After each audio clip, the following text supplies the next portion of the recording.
Hi, this is Betty, and I am outside in my garden, and I wanted to show you the ongoing process of getting my raised garden beds ready. I was in the middle of working on this one when we obviously got snow, and we've had snow for probably 2 weeks, maybe almost 3, and so I couldn't get out here and work on the beds like I wanted to.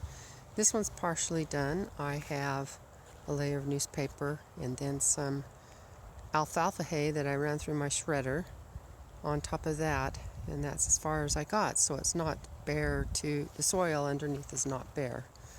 But you'll notice that my pathways, the snow is melted. It has not melted in my raised garden bed, which shows to me that these not only get warmer and drier in the summertime, but in the winter they stay colder. Hi, kitty. We before we got snow, we got some loads of manure in. So as soon as we have our midwinter thaw, that's usually about January, I can come out here and finish getting these prepped for planting in the spring. Now you'll notice I did not clean out my beds. See, those are marigolds that were growing. I just left the plants in that I had from last year. And the reason I did that is, number one, I ran out of time, and I did cut down my cosmos, but I left the stems in. And the reason why I did that is because I don't want to pull them up and pull out their roots. Their roots are providing pathways into the soil, so the soil's not so compacted, and they'll eventually, rot down. But by leaving them in, it provides more organic matter in my garden, plus some air into the soil. So when I get these prepped for spring, I will be just cutting off the tops of the plants, and I may put them in the compost pile. I may just lay them right down in the bed and cover over them. Here's where our squashes and cucumbers were, and here's where our tomatoes were. Now I left them like that, so when I start prepping, I'll get rid of the tops and just leave the root system in.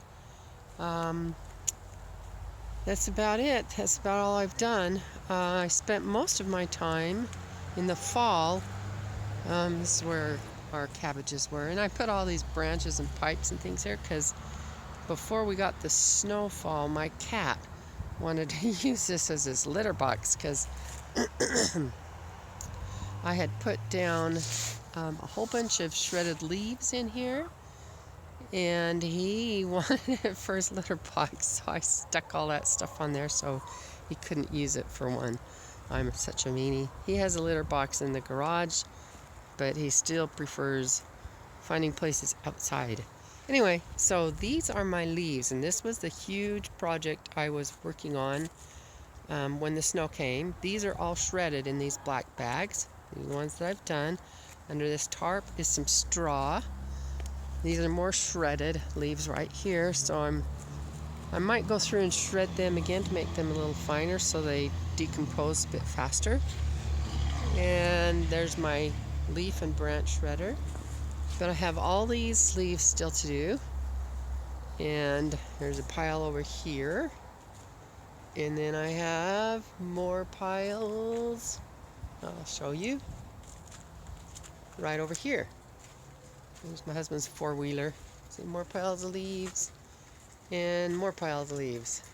Anyway, my grandkids helped rake leaves and brought over quite a few bags. So that was a lot of fun. I didn't have to go out and do all of it. But anyway, so I'll be unpackaging these and shredding them in my machine and getting them ready for my garden beds. I've been using in my compost piles.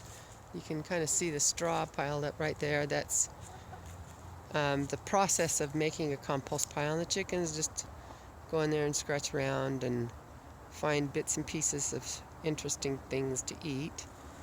And They're over there digging in the dirt right now. I don't know if you can see them, but anyway, they're finding food to eat. It's amazing what they scratch up, but whatever it is, they're finding it pretty interesting over there. So those are the projects I'm working on. Talk to you later. Bye.